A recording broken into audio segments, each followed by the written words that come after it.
Isang mapagpalang araw po sa atin lahat. Alam niyo po, dito po sa area ng Northern Police District or NPD, alam naman natin na medyo binabaha po ang area pong yan.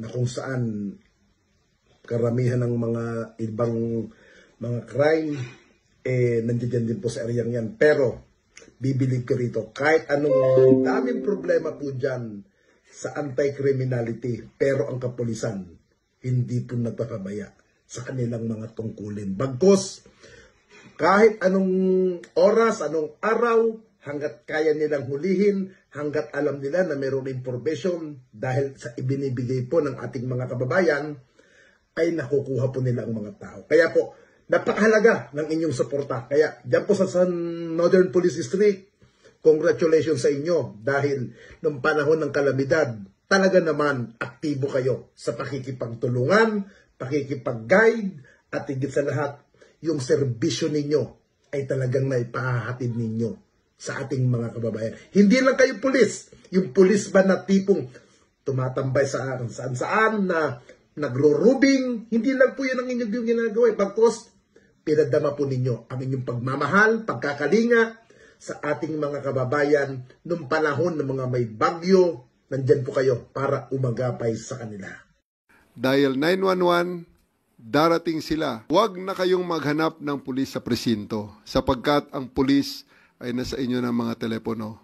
Darating kami sa loob ng 5 minuto. So, rather na sila ay magtatambay dyan, isasarado natin. So, sila ay maglalakad sa kalsada or sasakay sa kanilang mga mobile at ang pinaka-bottom line, palagi sila may mga radyo. Sinabi ko sa kanila, dapat laging may nakikita na pulis.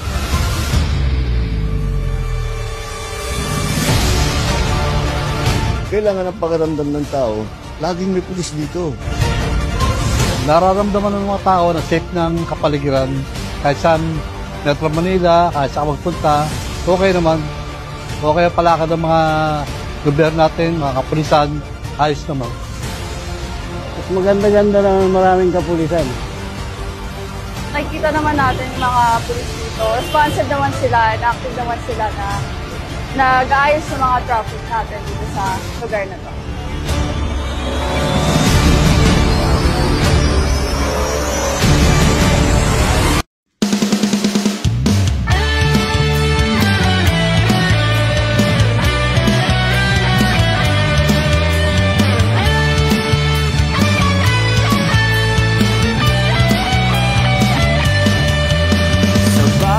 Pagsubok na nalampasan, kahit minsay di pinanghihinaan, hinding-hindi pa rin pag-agabi, kahit mahirap ay ngingiti ang labi, takot at pangamba man ay patrolling and area monitoring.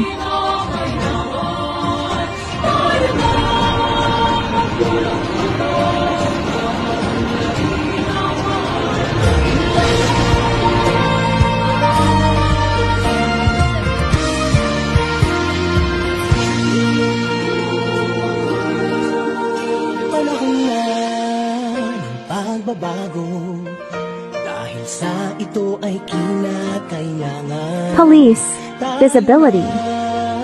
Tulong-tulong nabaon na rin ang mahal nating bayan.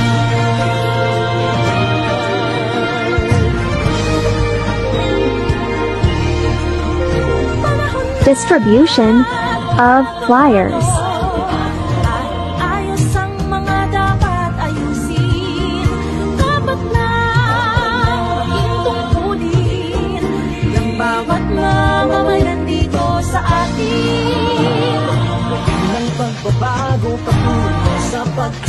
Police assistance.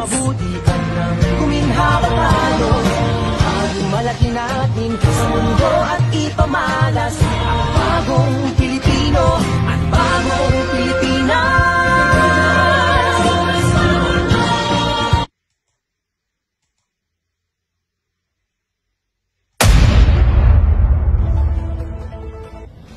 Sa mabilis at maagap na aksyon ng mga kapulisan ng Valenzuela City, alinsunod sa direktiba ni Chief PNP, Police General Nicolas D. Torre III, na nagtataguyod ng swift and responsive public service. Isang lalaki ang naaresto matapos mahuling sakay ng isang ninakaw na motorsiklo sa barangay Lawang Bato, Valenzuela City. Kinilalang suspect na 42 anyos. Ang biktima ay isang security guard sa naturang barangay. Sa inisyal na investigasyon, iniwang nakaparada ng biktima ang kanyang motorsiklo. Pagbalik niya, nawawala na ito. Sa tulong ng mga residente, natuntun ang direksyon ng tumangay sa motorsiklo. Samantala, nagsasagawa ng oplansita ang mga pulis ng Patrol Base 1 sa lugar at sinita ang suspect dahil sa paglabag sa helmet law at sa one-way traffic rule. Nang i-verify na tuklasan ng motorsiklong minamaneho ay tugma sa ninakaw na sasakyan at walang naipakitang dokumento, dumating ang biktima at positibong kinilala ang kanyang motorsiklo, kaya agad na inaresto ang suspect. Ako po si pinanakasan sa Ever Memorial Garden. Ako po'y nawalan ng motor kagabi po dahil po sa tulong ng mga pulis Valenzuela. Nag-checkpoint po sila sa malapit sa pinagdaanan ng kumuha ng aking motor. Naharang po yung kumuha at nakuha ko po ulit yung aking motor. Kaya maraming salamat po sa pulis Valenzuela sa mabilis nilang pag-aksyon. Ang operasyon ay patunay ng epektibong pagpapatupad ng swift and responsive public service ng Philippine National Police sa pangunguna ni Police General Torre III na layuning mapabilis ang tugon ng kapulisan sa mga insidente para sa kaligtasan ng publiko. Ang suspect ay sasampahan ng kasong paglabag sa RA 10883 o ang New Anti-Carnapping Act of 2016 sa Valenzuela City Prosecutor's Office. Sa oras ng panganib, bawat segundo ay mahalaga. Kapag may emergency, huwag nang magdalawang isip. Tumawag agad sa 911. Layo ng programang ito na mas paigtingin ang pakikipag-ugnayan ng pulisya sa komunidad at tiyakin ang mabilis at epektibong pagtugon sa pangangailangan ng publiko pagdating sa seguridad at kaligtasan. Isang lalaki ang tumawag sa 911 nitong July 7, 2025 upang iulat ang isang vehicular accident na naganap sa Barangay Bignay, Valenzuela City. Agad na tumugon ang mga rumespondeng Police Valenzuela at dumating sa lugar ng insidente sa loob lamang ng 3 minuto. Sa tulong ng mga otoridad, agad na nakontrol at naasikaso ang sitwasyon. Matapos ang maayos na pag-uusap sa pagitan ng dalawang panig, nagkasundo rin ang parehong partido.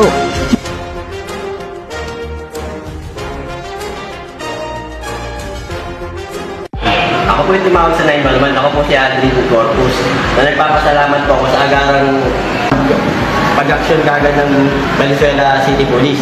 Lalong-lalo na sa Barangay Bignay. Mga polis sa Barangay Bignay. Nagkasundo na po kami na hindi ko na po itutuloy yung ikakasuhan siya kasi hindi naman po masyado maano yung damage sa motor. Tsaka nagpapasalamat din po ako kay General Torre kasi ang ganda ng programa niya.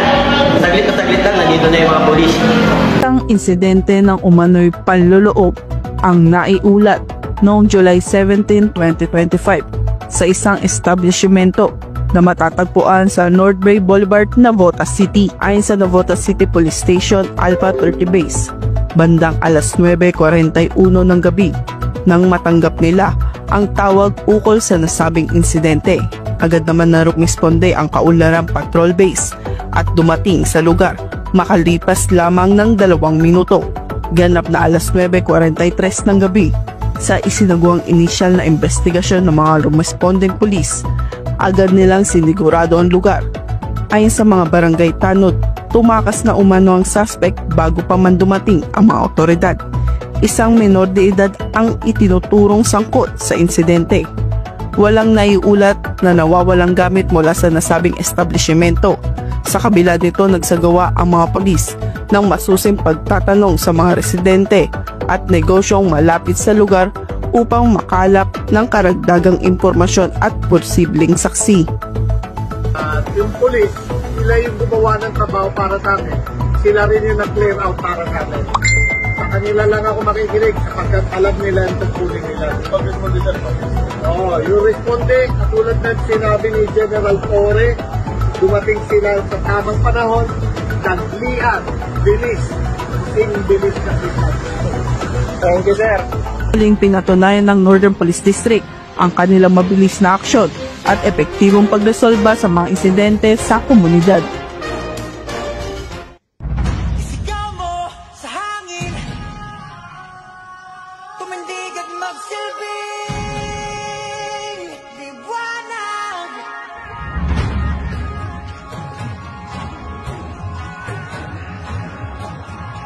Liwanag sa dilim.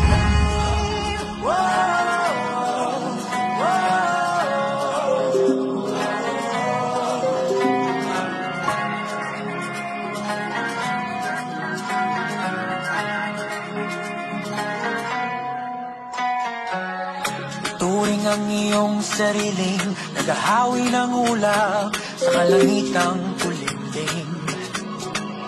Kampanang yayanig sa bawat nilalang, magigising ang lupang kulang sa dilig. Ikaw ang magsasabing kaya mo to, tulad ng isang tanglaw sa gitna ng bagyo. Isigaw mo sa hangin, tumindig at magsilbing liwanag. Liwanag sa dilim, harapin mo, magiting ang bagong awitin. Ikaw ang liwanag sa dilim.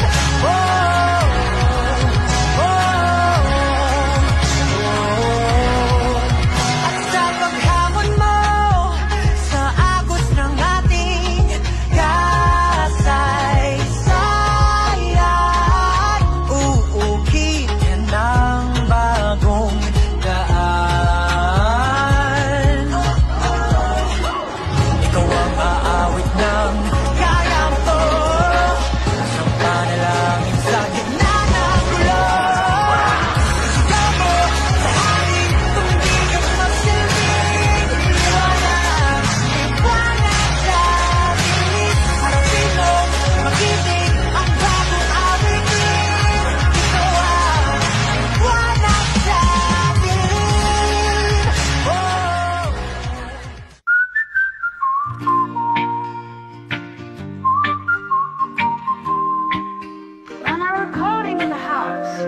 Waking up to morning light, feeling so alive. Sunshine through the window makes my spirit bright.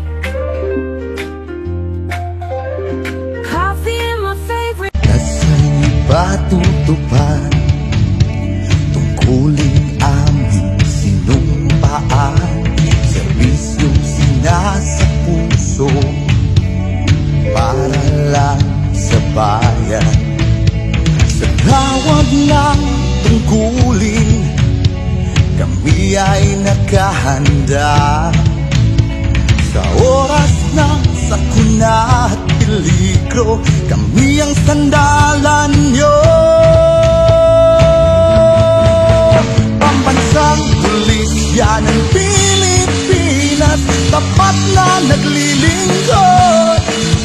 Makadiyos, makabayan, makatao at makakalikasan. Pambansang pulis yan ang Pilipinas, kaibigang maaasahan. Ng buhay iaalay kung kinakailangan.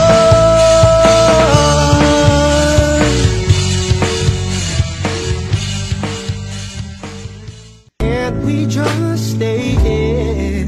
'Cause in this kind of weather, what could it be better? Just come right on over and make yourself comfy and lay your head on me.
Called to be public servants, guardians of our motherland, and at all times ready to respond.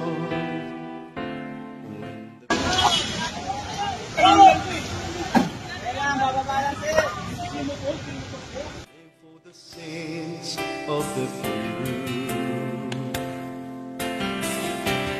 yet they shine as men in blue, ever willing to lay down their lives. Peace in our land. God bless our cause. God bless them always. Keep them from harm, Lord, and keep them from wrong. May they be true to their duty. For love of God and country, God bless our cause.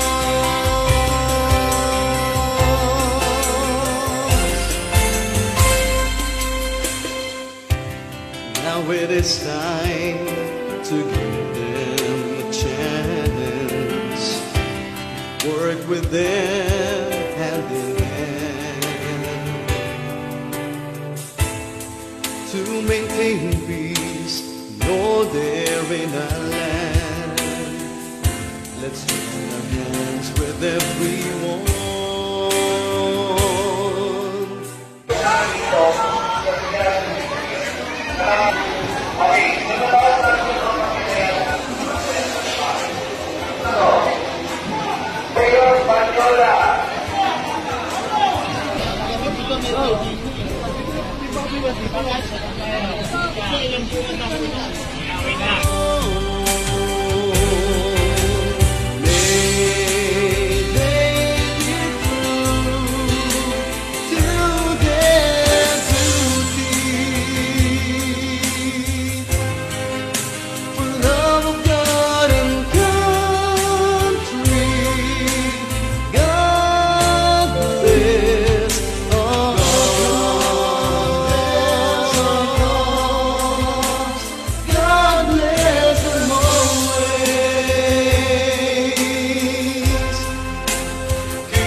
pagsubok na nalampasan, kahit minsa'y di pinanghihinaan.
pagsubok na nalampasan, kahit minsa'y di pinanghihinaan. Hindi pa rin pag-agapi, kahit mahirap ay ngingiti ang labi.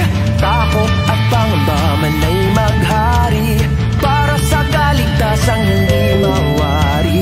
Ngunit isa ang sigurado, kayang-kaya to kung ikaw at ako.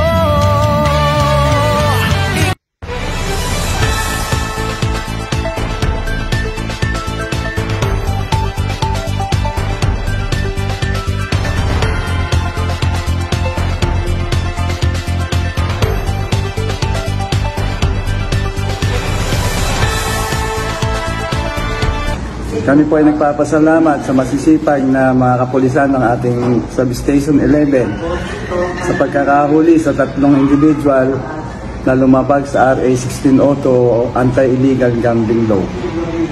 Muli po, maraming salamat sa kapulisan.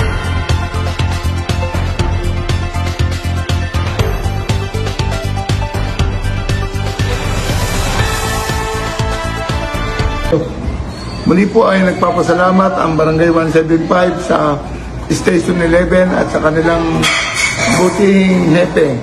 Salamat po sa 2 hinuli na 16 auto ang kaso sa illegal gambling.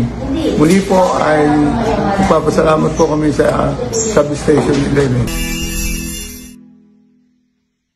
Una, educate early.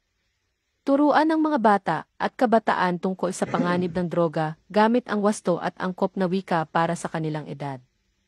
Be a good role model. Maging mabuting halimbawa, ipakita ang tamang paraan ng pagharap sa mga problema at maging responsableng modelo. Ginagaya ng mga bata ang kanilang nakikita. Pangatlo, communicate openly. Buksan ang komunikasyon, magkaroon ng bukas at tapat na usapan. Hayaang magtanong ang iyong anak at huwag gawing mahirap para sa kanila ang magbahagi ng saloobin. Pang-4, know the warning signs.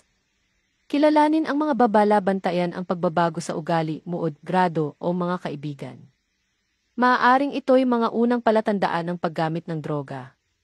Pang-5, encourage healthy activities. Hikayatin ang malusog na gawain, hikayatin silang sumali sa sports, sining, voluntaryong gawain, o iba pang libangan na makatutulong upang ilayo sila sa masasamang bisyo. Pang-6, monitor social circles. Alamin ang kanilang mga kaibigan, maging mapanuri sa mga taong kasama ng iyong anak. Malaki ang epekto ng peer pressure sa pagkalulong sa droga. Pang-7, secure your home. Siguraduhing ligtas ang bahay, itago ng maayos ang mga reseta ng gamot at itapon ng tama ang mga hindi na ginagamit o paso ng gamot. Pang-8, support community programs. Suportahan ang mga programang pangkomunidad, makilahok sa mga programang pang-eskwela o pangkomunidad ukol sa pag-iwas sa droga. Dumalo sa mga seminar at aktibidad. Pang-9, seek help early. Kumilos agad kung may hinala, kapag may duda sa paggamit ng droga, agad na kumonsulta sa doktor o tagapayo. 10. Promote mental wellness. Isulong ang kalusugang pangkaisipan, alagaan ang emosyonal na kalusugan sa bahay. Madalas ay konektado ang problema sa droga at mental health. Ang tamang kaalaman, pakikipagtulungan sa kapulisan at gabay ay sandata natin upang ilayo ang kabataan sa bisyo ng droga.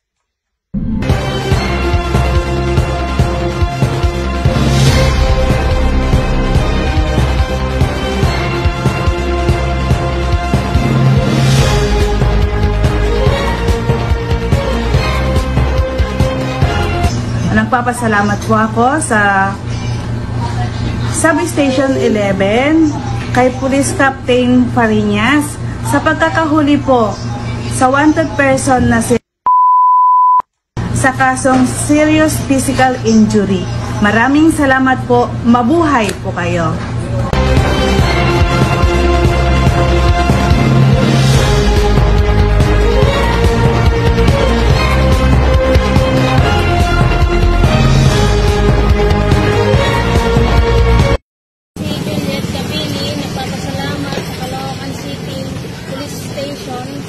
Lalo na sa mga pulis ng East Bagong Silang, Substation 13 na sina Sir Maluran at Sir Magaro sa mabilis at agarang paghuli sa nagnakaw ng aking sila. Muli ako po'y nagpapasalamat.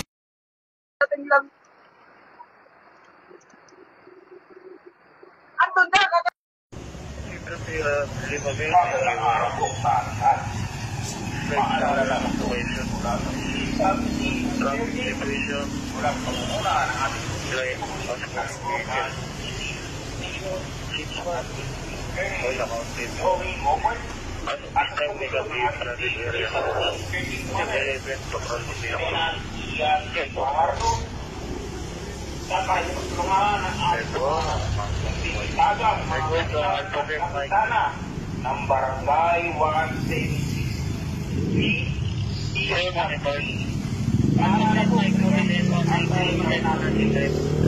Maglagay ng alarm sa inyong motor ito. Pagtuhuan sa parada. Ang inyong motor ito sa inyong na lugar. At ang manual na magpapagawa ng code nyo. Kung mayroong kwarta sa isang inyo at pagpaparadahan, huwag iwan ang susi na nakasaksak sa lugar. Maraming salamat sa inyong pag-ibig.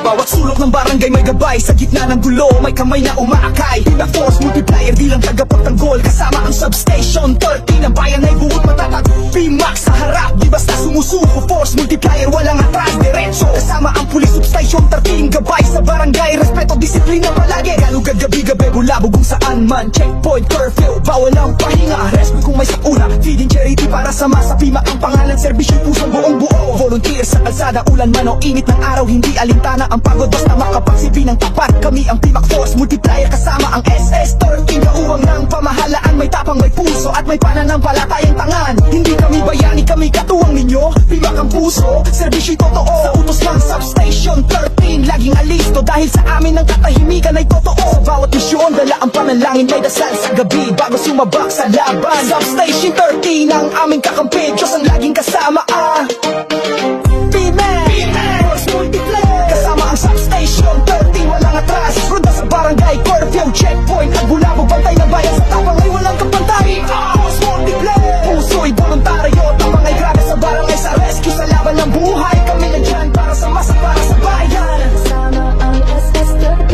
P-Max, sikat tropa. Substation 13, leader ng galaw. Sa utos ng pulis, P-Max ay hindi umayaw. Walang bayad pero ang puso ay buo. Force Multiplier sa responde, laging alisto tagapagligtas. Kahit walang trofeo sa checkpoint, kami ang kalasag. Sa bulabog, kami ang sunggab. Sa feeding, kami ang kalinga. P-Max ang daan patungong ginhawa. Sa dilim ng gabi, may ilaw na dumadaloy. P-Max ang kasama sa takot ay tagahangi. Kami ang kapayapaan na hindi lang sinasabi. Kami ang P-Max sa barangay. Laging buot pa, laging tutlay. P-Max Force Multiplier, sandata ng masa, walang reklamo kahit pagod. Substation 13, sali 13 sa likod at harapan, kasama nyo kami sa laban ng bayan. Sa puso at kawayan ng halikan tanggal sa gabay ng pulis, lakas ng bayan. P-Max Force Multiplier hanggang dulo ng laban. Kasama ang SS-13, P-Max at sikat ba? P-Max Besi, kita dropa. Hindi kami sikat, hindi kami bayani. Kami ang P-Max Force Multiplier. Tahimik pero malakas. Simpleng tao pero tunay na gabay. Para sa Substation 13.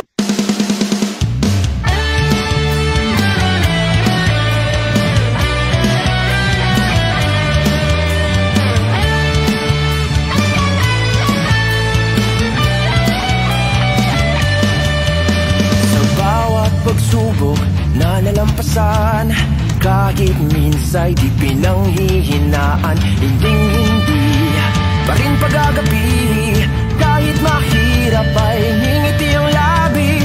Takot at pangamba man ay maghari para sa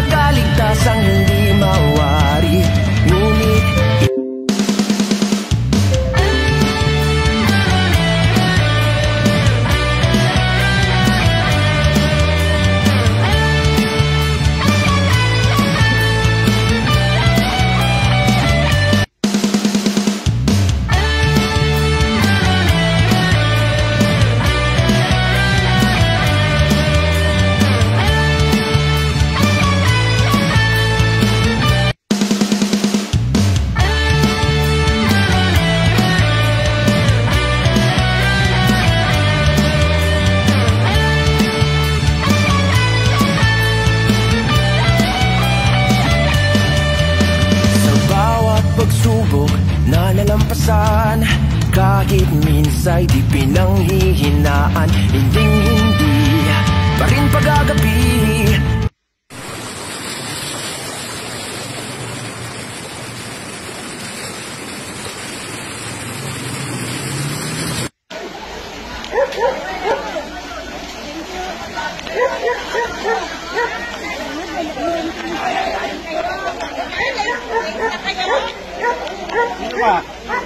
Meron ba?